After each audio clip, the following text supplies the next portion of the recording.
وخلق منها زوجها وبث منهما رجالا كثيرا ونساء واتقوا الله الذي تساءلون به والأرحام إن الله كان عليكم رقيبا وقال الله تعالى يا أيها الذين آمنوا اتقوا الله وقولوا قولا سديدا يصلح لكم أعمالكم ويغفر لكم ذنوبكم ومن يطع الله ورسوله فقد فاز فوزا عظيما. Puji syukur kehadirat Allah atas limpahan rahmat dengan mengucapkan alhamdulillahirabbil alamin.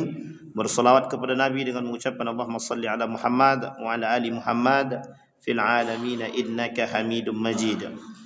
Bapak Ibu sekalian yang berbahagia, mudah-mudahan di maghrib ini Allah limpahkan rahmat dan karunia-Nya kepada kita semua. Insyaallah kita semua yang hadir husnul khatimah. Amin ya rabbal alamin. Baik Bapak Ibu sekalian yang berbahagia, di maghrib ini kita akan coba mengkaji satu kajian yang mudah-mudahan ada manfaatnya bagi kita semua dan mudah-mudahan bisa menambah pengetahuan kita insyaallah. Amin ya rabbal alamin. Baik Bapak Ibu, di dalam hadis baginda Nabi Muhammad sallallahu alaihi wasallam kata Nabi sallallahu alaihi wasallam, la taqumus sa'ah hatta idza zaharatil qainat wal ma'azif wa syuribatil khumur wa la'ana akhiru hadhihi al umma awwalaha. Rawahu at-Tirmidzi an Abi Hurairah radhiyallahu anhu aidan. Wa qala an-nabi sallallahu alaihi wasallam, la taqumus sa'ah hatta yasuda kulla qabilatin munafiquha wa kana za'imul qaumi arzalahum wa sadal qabilata fasiquhum. Rawahu at-Tabrani an Abdullah bin Mas'ud radhiyallahu anhu wa at-Tirmizi an Abi Hurairah radhiyallahu anhu. Wa minha an tuzakhrafa al-maharib wa an tukhrabal qulub. Rawahu at-Tabrani an Ibnu Mas'ud radhiyallahu anhu. Sadaqallah. Di dalam hadis yang lain kata Nabi, wa minha fusuut tijarah tu'inul mar'a zawjaha 'ala tijarati wa qat'ul arhami wa fusuul qalami wa zuhurus syahadati bizzur. Rawahu al-Imam Ahmad wal Bukhari. Di dalam Al-Quran, dalam surat Asy-Syu'ara, ma asabakum min musibatin fabima kasabat aydikum, kata Allah, dan apa saja musibah yang menimpa kamu semua, maka kata Allah adalah disebabkan oleh perbuatan tanganmu sendiri, dan Allah memaafkan sebagian besar dari kesalahan-kesalahanmu itu. Dalam surat Asy-Syu'ara ayat 30. Ma nazalat bala'u illa bi dzambin wala raf'i bila bala'in illa bit taubah. Kata Allah, kata seorang Ali bin Abi Thalib dalam kitab Jawami'ul Kahfi, tidaklah musibah itu turun melainkan karena dosa, dan musibah tersebut tidak hilang melainkan dengan taubat. Nah, Bapak Ibu sekalian yang berbahagia, di malam hari ini kita coba angkat sedikit satu kajian tentang fitnah di akhir zaman itu. Ada hal yang sangat sering kita temukan hari ini, antara lain kata baginda Nabi Muhammad sallallahu alaihi wasallam, zaharat itu tersebar, maraknya, melebarnya, atau sering kita temukan, selalu kita jumpai perbuatan-perbuatan tersebut. Yang pertama qainat. Qainat itu biduan. Qainat namanya, qainat, biduan. Biduan ini biasanya disanding dengan ma'azif. Kata Nabi dalam hadis yang lain, yastahillu, ada kaum, al-qaumu yastahillu al-hirra wal harir wal ma'azif. Ada satu masa nanti akan datang satu masa kaum yang menghalalkan al-harir. Al-harir itu sutra. Nah, nanti kita lihat sutra itu yang mana? Al-harir. Wal ma'azif, musik. Menghalalkan musik. Tapi kita lihat nanti. Poin ini di mana? Wal ma'azif. Apa maksud wal ma'azif di sini? Musik. Ulama berbeda pendapat tentang hal tersebut. Yang disebut dengan musik di sini lahun. Lahwun itu yang melalaikan. Nanti kita lihat betul enggak perkalimat tersebut. Wa makana rabbuka liyuhlika al-qura bizalmin wa ahlaha maslihun. Dan Tuhanmu sekali-kali tidak akan membinasakan negeri secara zalim sedang penduduknya ada orang-orang yang berbuat kebaikan. Allah tidak akan menghancurkan satu kaum jika sebagian daripada kaum tersebut masih ada yang berbuat kebaikan. Tetapi dalam riwayat yang lain, Allah melaknat satu kaum meskipun di dalam kampung tersebut ada orang-orang yang alim, tapi karena mereka tidak perhatian terhadap kezaliman tersebut maka Allah hancurkan. Nah, ini poin penting untuk bagi kita. Nah, Bapak Ibu sekalian yang berbahagia, poin kita adalah di maghrib ini fitnah akhir zaman tentang biduan. Yang pertama. Yang kedua, fitnah akhir zaman tentang musik. Yang ketiga, fitnah akhir zaman tentang minum khamar, syurbul khamar. Kalau melaknatnya orang-orang sekarang terhadap para ulama-ulama terdahulu kita kesampingkan. Dia ada 4 poin dalam hadis tersebut. Sekarang kita masuk poin pertama. Poin pertama adalah kainat, biduan. Kata Nabi, salah satu tanda akhir zaman atau hari kiamat, datangnya hari kiamat adalah munculnya para biduan. Biduan ini kita terjemahkan dulu, laki-laki atau perempuan. Nah, kalau biduan ini laki-laki atau perempuan. Dalam hadis yang lain, kata Nabi dalam hadis yang lain itu muncul perempuan-perempuan yang menampakkan pantat dia. Maksudnya begini. Jadi perempuan-perempuan itu berjoget menampakkan pantat dia di hadapan orang lain. Nah, jadi ini bahasa nih. Adakah yang seperti ini? Ada. Kita lihat. Nah, sekarang sebelum masuk ke kainat itu, kita masuk dulu ma'azifnya, musiknya. Karena biduan itu tidak mungkin joget tanpa musik kan. Mesti ada musiknya. Biduan tidak mungkin joget tanpa musik. Pertanyaannya hukum musik ini yang menjadi masalah sekarang. Nah, nanti sebelum kita masuk. Sekarang musik ini bagian daripada hiburan. Pertanyaannya bagaimana hukum hiburan dalam Islam? Nah, kita masuk poin itu dulu. Kita runut satu-satu. Yang pertama, bagaimana hukum hiburan dalam Islam? Hukum hiburan secara umum dalam Islam, kalau bahasa Arabnya at-tarfih. Ini ada satu potongan video yang menunjukkan hiburan di Saudi Arabia. Jadi hiburan di Saudi Arabia, ada seorang ulama yang mengatakan begini. At-tarfih mubahun. Di dalam agama Islam, at-tarfih, hiburan, itu mubah, dibenarkan. Pertanyaannya, yang dibenarkan yang seperti apa? Hiburan yang seperti apa yang dibenarkan? Kita ambil contoh. Sepak bola. Apa hukum sepak bola, Bapak Ibu? Mubah atau halal atau haram? Yakin mubah? Sepak bola ini mubah apa tidak? 17 Agustus banyak lomba. Kira-kira boleh enggak lomba itu itu jadi hiburan atau tidak? Hiburan. Pertanyaannya boleh enggak tuh? Kita ambil contoh. Lomba poli. Kan ada 17 Agustus tuh. Pertanyaannya boleh apa tidak tuh? Kita lihat dulu, jangan main boleh-boleh saja. Sekarang kita lihat, itu bagian daripada hiburan. Ya, kita ambil qaulul am. Aqwalul am minal ulama. Perkataan umum daripada ulama.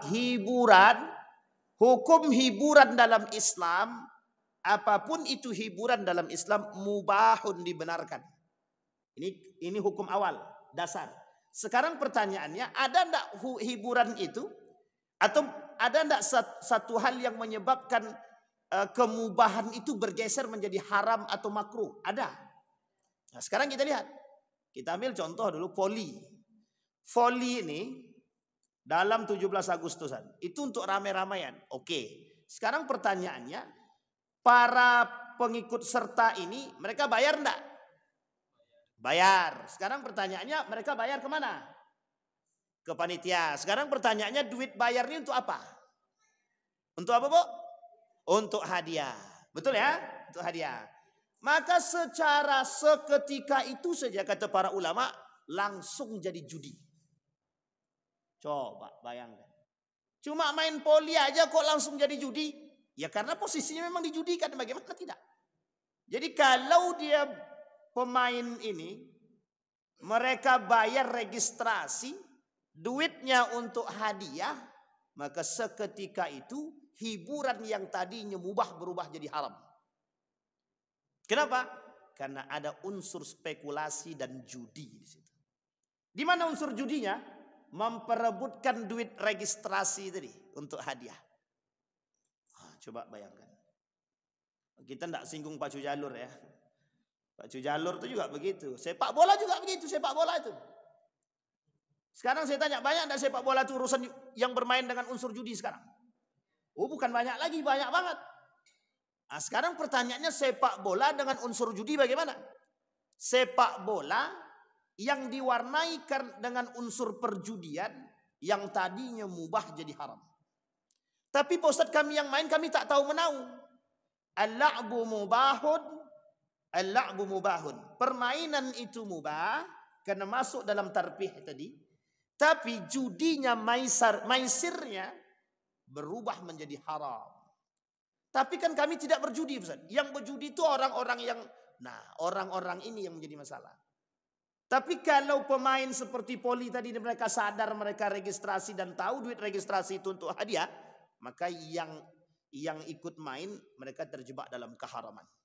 Kecuali yang main tak tahu. Kami tak tahu, kami cuma registrasi.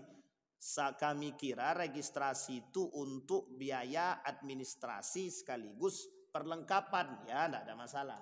Kalau untuk perlengkapan boleh, silahkan. Tapi duit hadiah kami dapat dari yang lain. Misal ada toke di sini, ada orang-orang di sini patungan untuk hadiah. Bukan sponsor, bahasa lainnya sponsor. Maka kalau sponsor hadiahnya diambil dari sponsor, registrasinya digunakan untuk biaya administrasi, perlengkapan, dan semua itu dibenarkan dalam Islam, tak ada masalah. Ini bahasanya mubah. Nah, sekarang kita pisahkan dulu. Sepak bola itu pemainnya tidak tahu, yang berjudi di atas. Kalau tidak ada kaitannya dengan mereka, mereka pemain, tapi mereka tidak tahu kalau ini ada unsur judinya. Sementara yang judi adalah yang nonton. Misal yang nonton begini, si A dan si B. Kau pilih mana? Aku pilih Amsterdam. Pilih Barcelona. Barcelona lawan Real Madrid misalkan. Itu mesti menangnya Barcelona kan? Tapi Barcelona lawan Real Madrid misalkan. Ini orang berkelahi nih. Sementara pemainnya nggak tahu kalau ada orang yang berjudi. Orang yang bermain tidak ada masalah, yang berjudi yang menjadi masalah. Sampai sini paham ya Ibu ya? Ini kita harus pisahkan dulu. Sama sebenarnya permainan ini. Nah, ini sebenarnya hiburan. Hiburan yang kita khawatirkan diselewengkan. Jadi ada permainan-permainan. Kita ambil dulu lomba-lomba bola di kampung. Itu biasa identik dengan perdukunan. Biasa identik dengan perdukunan. Kenapa kau usah tahu? Ya karena waktu itu kami sempat itu. Jadi klub bola kami dulu, waktu kecil-kecil dulu, itu sempat datang ke dukun juga itu. Kami harus menang nih. Itu dia. Rupanya adalah entah apa yang dikasih harus disiramkan di gawang kita. Jadi orang tuh nak nampak gawang kita, entah tak nampak, entah apa yang penting terserah lah gitu. Jadi ini ada unsur-unsur mistisnya juga. Ini bisa berubah haram. Yang tadinya mubah bola tadi, yang tadinya mubah berubah jadi haram karena ada beberapa hal. Termasuk salah satunya ada unsur perdukunannya atau mistisnya, atau ada unsur perjudiannya. Sampai di sini bisa dipahami. Jadi sekalipun hiburan yang kita khawatirkan dalam aturan main 17 Agustusan itu banyak identik, mohon maaf, identik mendekati kepada perbuatan-perbuatan yang diharamkan.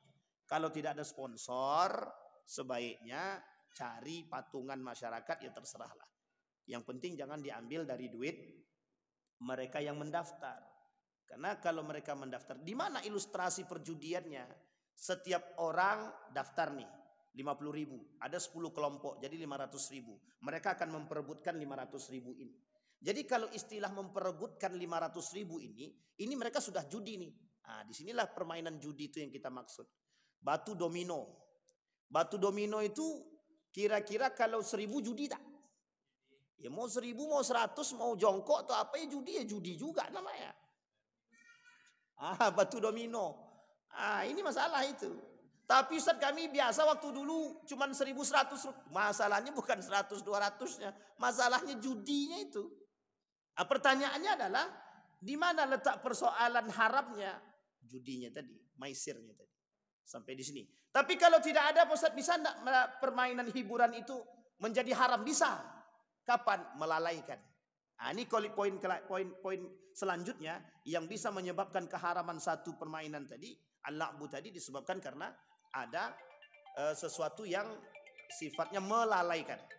Apa sifatnya melalaikan tadi? Kita sholat, kita tak sholat, waktu azan kita tetap main. Nah, ini masalah nih. Maka ketika kita masih sedang sholat, ketika azan berkumandang kita masih main catur misalkan, ya tetap haram itu.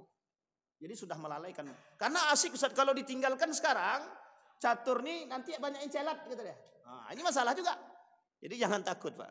Nah, ini poin penting. Baik, kita kembali kepada poin tadi. Nah, namanya hiburan. Jadi sudah sampai di sini paham ya Bapak ya? Jadi hiburan, banyak hiburan itu. Nah, sekarang kita masuk poinnya. Hiburan itu macam-macamnya banyak. Satu di antara sekian banyak macam-macam hiburan itu ada yang disebut dengan musik. Yang disebut dengan musik, ma'azif. Kata baginda Nabi Muhammad SAW, yastahillun al-hirra wal harir wal ma'azif. Ada kelompok, ada manusia di akhir zaman itu dalam hadis yang sahih, kelak mereka akan menghalalkan yang disebutkan dengan sutra. Yang kedua ada disebut dengan ma'azif, musik, alat musik. Sekarang pertanyaannya kita harus pisahkan dulu. Yang pertama yang disebut dengan sutra. Haram bagi laki-laki memakai sutra kecuali perempuan. Haram bagi laki-laki memakai sutra kecuali perempuan. Laki-laki boleh memakai sutra, boleh kalau dia punya luka di kaki dia. Dia punya luka di badan dia. Dia bertujuan untuk menyembuhkan penyakit melalui harir atau sutra, bisa. Sampai di sini paham ya Bapak Ibu? Kita ambil ilustrasi yang lain. Apa hukum laki-laki pakai cincin emas? Dalam dunia kesehatan, laki-laki tidak ada pengeluaran darah. Kecuali dia memaksa untuk mengeluarkan darah lewat bekam. Atau mengeluarkan darah kotor lewat bekam. Kalau perempuan tidak perlu ada pengeluaran. Karena dia bakal keluar setiap bulan. Oleh para pakar kesehatan telah dilakukan penelitian. Ternyata kalau laki-laki pakai cincin emas yang bisa menyebabkan munculnya penyakit pada diri dia. Saya lupa nama penyakitnya. Nah, ini nama penyakit boleh Bapak cek nanti di Google, sudah banyak itu penyakit yang dihasilkan dari cincin, gitu, cincin emas. Pertanyaannya Ustaz, kalau perak bagaimana? Boleh kalau perak. Selain daripada emas jangan. Tapi emasnya emas tasi Ustaz. Itu lain cerita. Atau emasnya emas apalah, terserahlah pokoknya gitu. Sampai sini emas Jawa itu ya enggak apa-apa. Jangan dipakai lah, kasihan. Ya, oke, baik, kembali.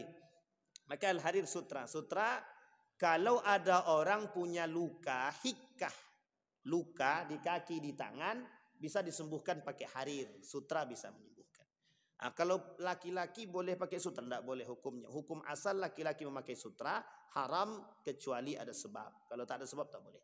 Laki-laki memakai cincin haram yang emas kecuali ada sebab.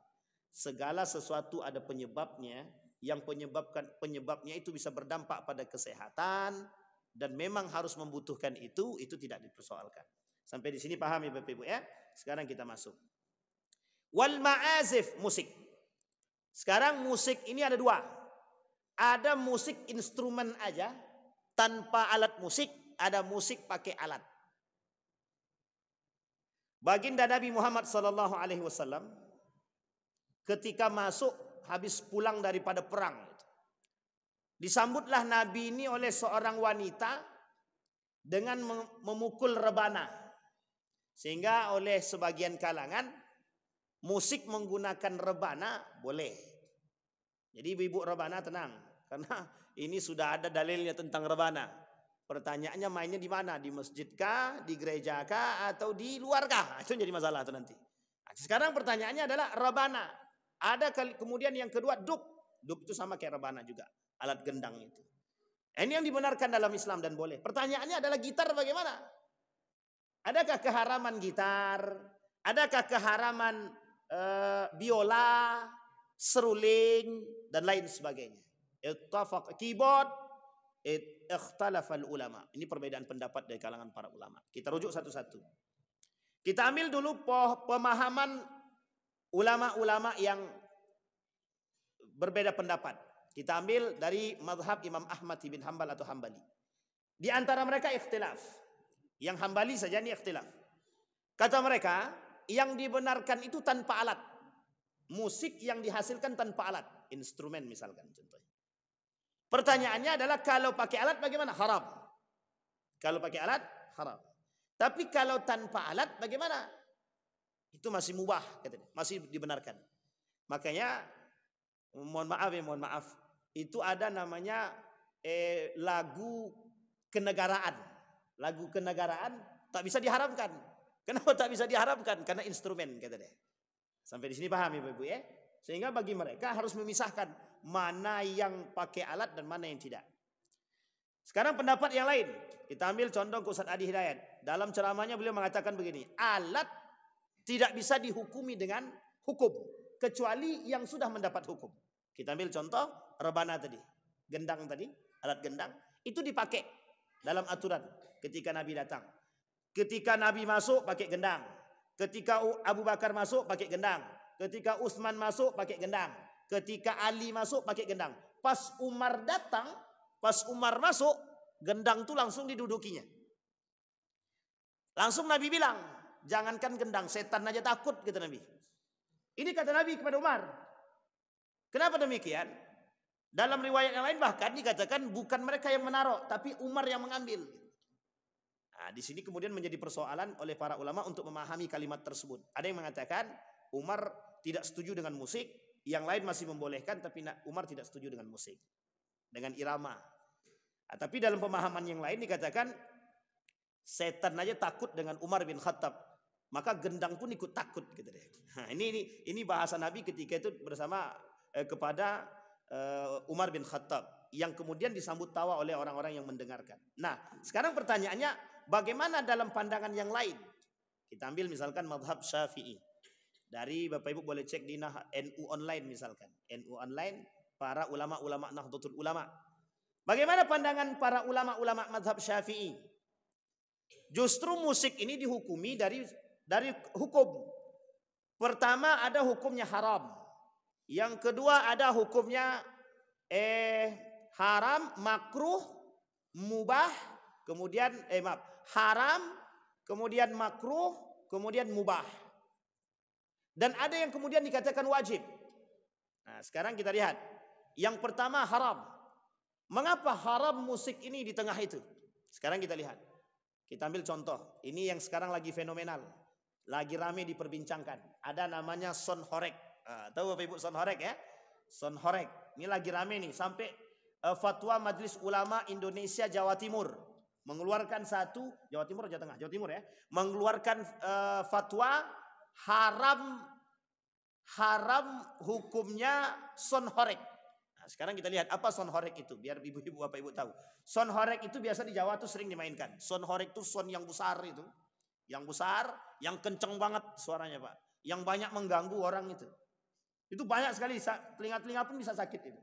Itu kalau didekatkan dengan kaca itu bisa pecah. Jadi kalau didekatkan dengan telinga, ayo janganlah, cari kerjaan namanya itu. Merusak telinga, gendang telinga. Jadi banyak yang menjadi persoalan. Sehingga kata Majelis Ulama Indonesia Jawa Timur ada beberapa sebab keharaman daripada soundtrack tadi. Yang pertama, mengganggu masyarakat. Yang kedua, bisa menyebabkan kerusakan. Yang ketiga, bisa mendatangkan maksiat. Sehingga diambillah hukum tersebut keharaman menggunakan sound horek. Pertanyaannya kalau sound system bagaimana? Dia sound system dengan sound horek beda. Kalau sound system itu mungkin tidak sampai besar seperti sound horek itu. Hanya kecil saja. Nah, jadi oleh Majelis Ulama Indonesia, kata mereka ini sebenarnya tidak harus dengan fatwa saja. Tidak cukup. Maka pemerintah pun harus turun tangan untuk mencoba mengeksekusi orang-orang yang melakukan musik dengan sound horek tadi. Karena mengganggu. Kadang sampai jam 12 malam. Adakah pengajian-pengajian yang menggunakan begitu? Ada. Ada kajian-kajian itu. Saya tidak tahu itu. Kajian-kajian yang gus-gus itu banyak menggunakan sound horek itu. Nah, di sini kemudian oleh sebagian kalangan mengatakan jika menggunakan sound horek untuk kebaikan maka tidak dipersoalkan. Tapi kalau sudah merusak dan mengganggu ada unsur penyebab keharaman. Maka kata Majelis Ulama Indonesia, pengharaman sesuatu itu disebabkan karena mudarat. Karena mudarat. Apa mudaratnya? 3 hal yang tadi. Satu, mengganggu, yang kedua merusak, yang ketiga itu bisa menghasilkan atau menyediakan ladang kemaksiatan. Nah, sekarang pertanyaannya, apa maksiat dalam musik tersebut? Dan ini mohon maaf ya Bapak Ibu ya, dulu kita sering temukan ini waktu kami masih kecil dulu. Sering kami temukan dulu acara-acara nikahan itu pakai keyboard. Nah, pakai keyboard, setelah pakai keyboard ada biduannya yang joget-joget. Di belakang pemain keyboard tadi harus ada khamarnya. Nah, jadi harus minum khamar dulu. Kalau tak minum khamar kami tidak on, Ustaz. Nah, jadi ada on off-nya gitu. Nah, jadi kalau tidak ada khamarnya dia tidak on. Kalau ada khamar bisa non stop. Nah, ini parah pula itu. Sehingga mohon maaf Bapak Ibu, yang disebut dengan kalimat ladang kemaksiatan tadi, musik ini sebenarnya mau sonhorek ataupun tidak sonhorek, segala sesuatu yang sifatnya musik yang bisa menyediakan ladang kemaksiatan itu juga bisa diharamkan. Kita ambil contoh peringatan tahun baru misalkan, itu sebenarnya peringatan yang diadakan oleh siapa? Kalau pemerintah yang mengadakan, dan di situ ada kemungkinan ladang kemaksiatan, ada bercampur baurnya laki-laki dan perempuan, banyak orang-orang datang dengan minuman khamar, ada perbuatan-perbuatan yang tidak bermanfaat, ada kemudian hotel-hotel penuh dengan orang-orang laki-laki perempuan yang tidak suami istri. Oh, itu bukan ladang kemaksiatan lagi, sangat maksiat betul. Bahkan momen-momen tertentu itu dijadikan tempat pesta narkoba, pesta perjudian dan lain sebagainya. Nah, ini juga jadi ladang kemaksiatan. Jadi peringatan tahun baru bisa jadi unsur kemaksiatan juga, sangat. Pertanyaannya adalah yang kita menjadi garis besar, apa yang menyebabkan keharaman sesuatu tersebut? Yang menyebabkan keharaman sesuatu banyaknya mudarat yang dihasilkan dari perbuatan tersebut. Maka sonhorek itu banyak kemaksiatan yang ternyata oleh sekian banyak ketika kasus tersebut dihadapkan ke hadapan publik, banyak yang menyetujui. Kenapa mereka menyetujui? Karena mereka merasa terganggu. Sehingga inilah yang kemudian menjadi salah satu alasan majelis ulama. Tapi ternyata banyak juga yang terganggu. Terganggu secara bisnis. Rupanya itu bisnis-bisnis juga ternyata. Ternyata banyak juga di Jawa itu yang bisnis sonhorek tadi. Kami kalaupun fatwa tidak akan menghentikan langkah kami bermain sonhorek, kata dia. Mantap juga. Berarti menentang majelis ulama gitu. Ditantangnya majelis ulama. Mau haram sekalipun kami tetap main. Tapi kalau sudah pemerintah turun tangan, saya kira selesai dah urusan itu. Nah, jadi kembali kepada poin. Sekarang kata para ulama, maka apa hukum musik itu? Nah, ada dua juga. Ada musik saja dengan alat, ada musik tanpa bernyanyi, dan ada musik dengan nyanyi. Nah, sekarang pertanyaannya musik dengan nyanyi dan tidak bernyanyi bagaimana? Kita lihat dulu. Tadi musik tanpa alat dengan alat sudah. Kalau tanpa alat, sebagian besar ulama mengatakan tidak ada masalah. Mubah, boleh. Yang penting tidak melampaui unsur-unsur atau batas-batas yang sudah ditentukan oleh agama. Tidak melalaikan. Sepakat semua ulama, musik bisa jadi haram jika melalaikan. Sepakat nih kalau persoalan melalaikan, sepakat. Sehingga Bapak Ibu, poin lahwun itu menjadi satu persoalan yang memang diangkat oleh majmu'ul ulama, jumhurul ulama, bahwa sesuatu yang melalaikan, permainan apapun, hiburan apapun yang melalaikan, termasuk musik sekalipun, haram. Kalau main catur bagaimana? Main catur kan hiburan gitu. Sesuatu yang melalaikan daripada panggilan Allah sudah bisa dihakimi akan keharamannya tersebut. Nah, bahkan sebagian ulama mengatakan kalau dia lalai di sini tapi tetap masih sholat dia tapi tak melampaui batas waktu dia, maka hukum itu menjadi makruh. Tapi persoalan lalai ini kan banyak, ada sebab dan lain sebagainya. Nah, kembali kepada poin tadi. Nah, sekarang pertanyaannya, bagaimana hukum musik tadi dengan nyanyian? Apalagi yang menyanyi itu perempuan. Ini banyak lagi, Pak. Belum selesai sampai di sini hukum tuh. Apa hukumnya perempuan bernyanyi di hadapan laki-laki yang bukan muhrim? Masuk pula di situ lagi. Apa hukumnya perempuan bernyanyi di hadapan laki-laki yang bukan muhrim dia? Apa jawabannya Bapak Ibu? Ini perdebatan para ulama, ikhtalafal ulama. Kalau perempuan itu bernyanyi, Sebagian ulama mengatakan makruh wa aqallu wa adna minhu. Yang paling ringan itu akhafu fil hukmi, yang paling ringan dalam hukum, dimakruhkan oleh para ulama perempuan bernyanyi di hadapan laki-laki yang bukan muhrim. Apa tak lagi joget. Nah, ini Bapak Ibu penting untuk Bapak Ibu pahami. Dulu Bapak Ibu ada, saya bilang begini sama majelis taklim ibu-ibu. Hukum berjoget bagi ibu-ibu di hadapan yang bukan muhrim haram, kata saya. Karena tak terima pas 17 Agustus berjoget dia, divideokannya, dikirimnya ke saya. Nah, jadi memang ditantangnya betul. Salut juga saya. Nah, nih tengok kami berjoget, kata dia. Dibuatnya video dia berjoget ketika hajatan pernikahan dan 17 Agustus dikirimnya ke saya, Pak. Apa kata dia? Ini sudah tradisi mengharamkan sesuatu, kata dia. Tanpa dasar, kata dia. Ada ustadz yang menghalalkan, gitu. Saya bilang ada ustadz yang menghalalkan, kacau nih. Kita diadu dombanya dengan ustadz tersebut. Tapi memang mohon maaf Bapak Ibu sekalian yang berbahagia. Terkhusus bagi perempuan. Saya sangat sepakat sekali haram bagi seorang perempuan berjoget di hadapan laki-laki yang bukan muhrim dia. Kenapa, Pak? Bisa diharamkan? Karena persoalannya bukan sederhana. Kalau nenek-nenek bagaimana, Ustaz? Kan tak ada nafsu kami. Kita tidak tahu orang itu punya nafsu atau tidak. Yang kita masalahkan jika dia punya nafsu, memancing nafsu orang sekalipun nenek-nenek, itu masalah, Pak. Sampai di sini paham ya, Bapak Ibu? Maka apa hukum berjoget bagi perempuan? Hukum berjoget bagi perempuan haram. Meskipun ada sebagian ulama mengatakan makruh. Nah, ini penting, Pak. Tapi saya sepakat, saya sangat condong pada poin yang pertama.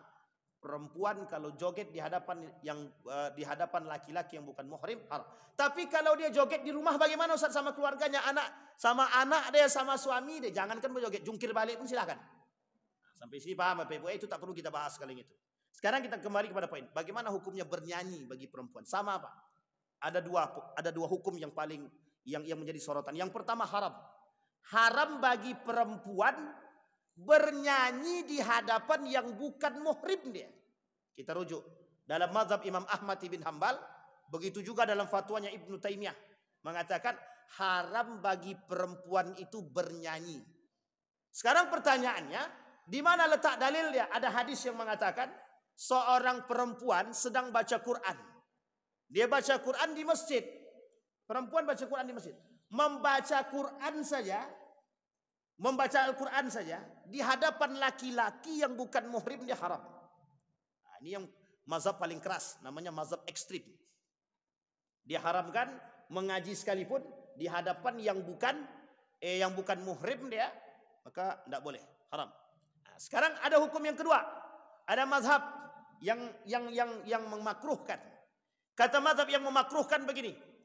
Kenapa hukum yang kedua makruh? Apa makruh tersebut? Merujuk kepada suara voice daripada perempuan.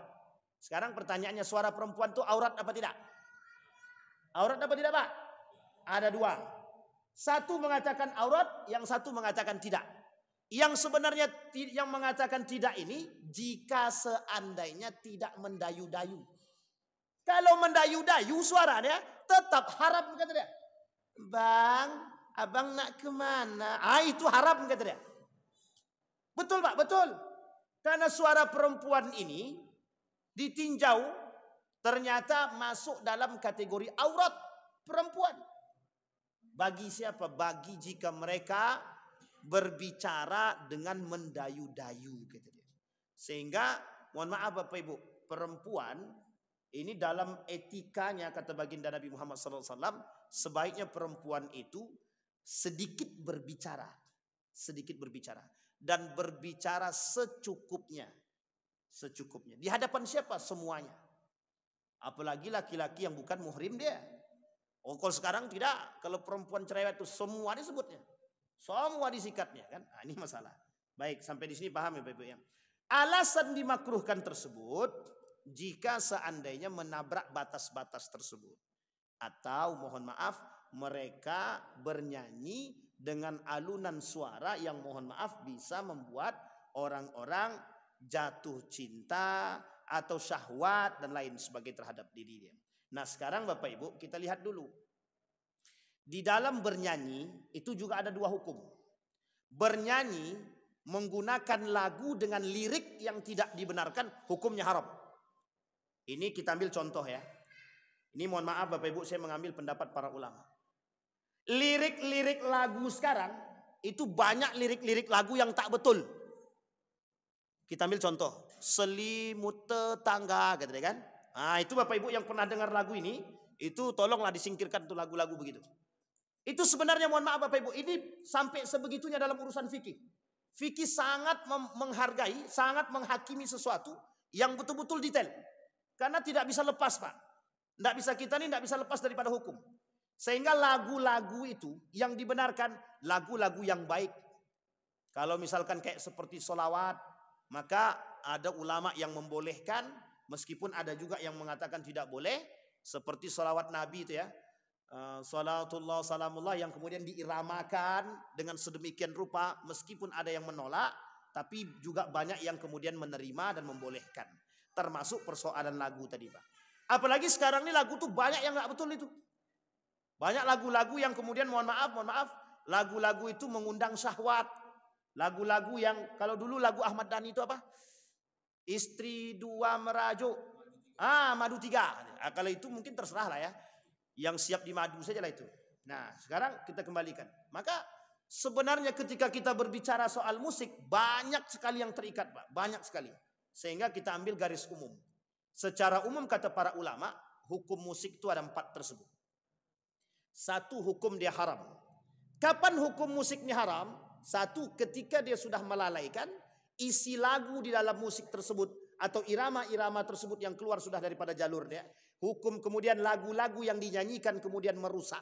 Membuat orang-orang yang tidak benar atau berpikiran yang tidak baik. Sehingga posisi ini kemudian diharamkan oleh para ulama. Yang kedua, hukumnya makruh. Apa hukum makruh tersebut? Musik hukum makruh ini. Musik dihukumi makruh yang orang-orang bermain tapi kemudian melewati batas waktu. Meskipun sholat, tapi kadang dia azan berkumandang dia masih main. Hukumnya ini dihukumi makruh Pak. Ada orang-orang yang main catur, azan berkumandang dia masih main, selesai main baru dia sholat. Maka posisi di sini orang-orang ini melalaikan dan dihukumi makruh. Kemudian ada yang mubah, yang tidak keluar daripada jalur. Yang tidak keluar daripada jalur. Kata para ulama, ini merujuk kepada yang tadi kita sampaikan. Ada contoh-contoh ketika Nabi masuk, Umar bin Khattab, Utsman bin Affan, masih ada gendang, rebana yang dimainkan. Maka oleh para ulama ini menjadi dalil juga sebagian. Nah, Bapak Ibu sekalian yang berbahagia, sekarang persoalannya adalah ada para ulama-ulama yang memang mengkaji khusus tentang persoalan musik ini. Sampai mereka mengambil, para ulama lebih condong mengatakan mayoritas para ulama mengatakan keharaman musik serta kemakruhan daripada musik itu sendiri. Apalagi yang sifatnya sonhorek tadi. Sonhorek tadi yang sifatnya mohon maaf sangat mengganggu. Kalau azan yang mengganggu banyak yang datang gitu kan. Tapi pas sonhorek tak ada yang tersinggung. Nah, itu masalah juga itu. Kalau azan berkumandang dengan keras, datang orang ke sini. Ini suara ngaji, suara azan merusak. Gitu. Tapi kalau sonhorek, mau sampai jam 1 malam, sampai jam 4 subuh pun tak ada masalah. Karena mereka menikmati itu.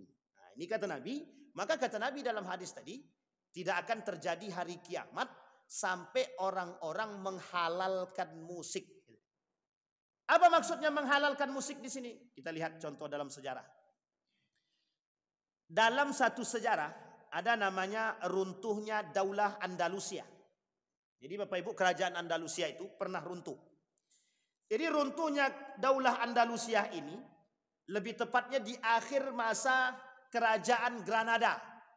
Jadi kerajaan Granada, Islam ini Andalusia dengan sinar Islamnya runtuh. Ada penyebab runtuhnya. Salah satu penyebab runtuhnya adalah disebabkan faktor internal. Bukan hanya eksternal tapi internal.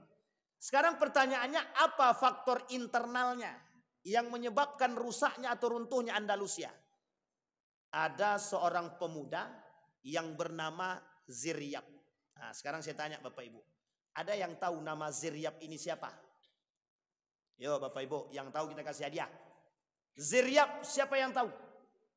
Ziryab ini seorang pemuda yang kelak pada masa dinasti Andalusia yang menyebarkan musik, bermain biola, gitar, yang kelak akan menyebarkan ini pada Eropa di Andalusia Spanyol. Jadi Ziryab inilah yang memperkenalkan musik. Ziryab inilah yang memperkenalkan alat-alat musik dan musik kepada kerajaan Andalusia. Sehingga ketika kerajaan Andalusia ini lagi puncak-puncaknya, dikenalkan musik, banyak orang lalai dengan musik tersebut, sehingga lantunan Al-Quran tidak lebih sering didengar daripada musik itu sendiri. Sampailah dalam sejarah dikatakan termasuk salah satu pelopor daripada merebaknya musik pada masa Andalusia sampai ke Eropa dari dulu sampai hari ini. Nah, itu penyebabnya Ziryab. Ziryab ini seorang pemuda yang dia pandai mempermainkan alat tersebut. Ini yang kemudian menjadi persoalan. Nah, oleh sebagian para pengamat sejarah mengatakan kelalaian para orang-orang Muslim ketika itu pada masa Andalusia disebabkan munculnya musik dan irama tersebut yang membuat orang-orang jauh daripada nilai-nilai keislaman. Sehingga kecenderungan membaca Al-Quran itu tersingkirkan atau tergantikan dengan mendengarkan musik. Sekarang kita lihat. Ini saya tanya sama Bapak Ibu. Jawabnya tak boleh bohong, harus jujur. Lebih sering mana kita dengar? Musik atau baca Quran? Itu dia berarti Andalusia kedua. Ya hancurnya kan begitu. Tapi Nabi bilang begitukah? Betul, Nabi memang bilang begitu juga. Kata Nabi di akhir zaman lebih sering kita dengar musik daripada Al-Quran. Itu Nabi yang bilang. Kata Nabi sedikit sekali mereka yang membaca Al-Quran, tapi banyak di antara mereka yang terlena dengan irama-irama dunia. Maka ketika lomba seni Al-Quran tidak sefamiliar lomba Indonesian Idol. Kalau Indonesian Idol, mobil Pak hadiahnya Pak. Kalau lomba baca Quran, kita tengoklah MTQ kemarin. Umroh lah, alhamdulillah lah paling tidak kan. Umroh aja sih. Umroh 1, 2, 3 lumayan lah. Tapi tak sebanding dengan musik Indonesian Idol itu. X Factor Indonesia misalnya. Tak sebanding sama sekali Pak, tak sebanding nilai itu. Kan Ustadz tak bisa dibandingkan kalau begitu. Memang tak bisa dibandingkan. Ketika MTQ yang ikut tuh bisa dihitung Pak. Tak ada sistem voting-voting. Tapi kalau musik, semua main voting Pak. Seluruh Indonesia ini tahu. Tapi ketika MTQ Provinsi Riau kemarin, siapa yang juara pun kita tak tahu. Mbok yo dibawa juara tuh ke sini, difamiliarkan lewat siaran-siaran resmi. Kita punya TVRI, siarkan secara resmi. Ini lomba MTQ tingkat Provinsi Riau. Kan enak, tahu kita Pak. Buktinya anak berumur tamatan SD, juara 1 lomba hafal Quran pun tak dengar kita. Coba bayangkan. Nah, inilah perbedaan yang paling nampak. Tapi jangankan anak kecil, pandai dia bernyanyi, suaranya lenting lengkung, itu seluruh dunia tahu. Nah, kita ambil contoh. Coba lihat. Contohnya jogetnya Kuansing Paju Jalur. Woi, seantera dunia tahu Pak. Tapi pertanyaannya, anak kita yang datang dari mana itu? Sumbawa. Dia baru masih kecil belia. Berhasil menjadi juara 1 internasional. Nggak ada yang tahu Pak. Lombanya di sono. Lomba di sono internasional tak ada yang tahu. Ini bukan tingkat lomba tingkat nasional, internasional. Nasional bukan, internasional bukan. Tapi dunia mengetahui. Ini bedanya. Sampai di sini paham. Maka kita nih kadang nih demamnya enggak tahu kita nih. Kita nih demam apa nih kita enggak tahu. Jadi apa yang dikatakan Nabi itu terbukti hari ini Pak.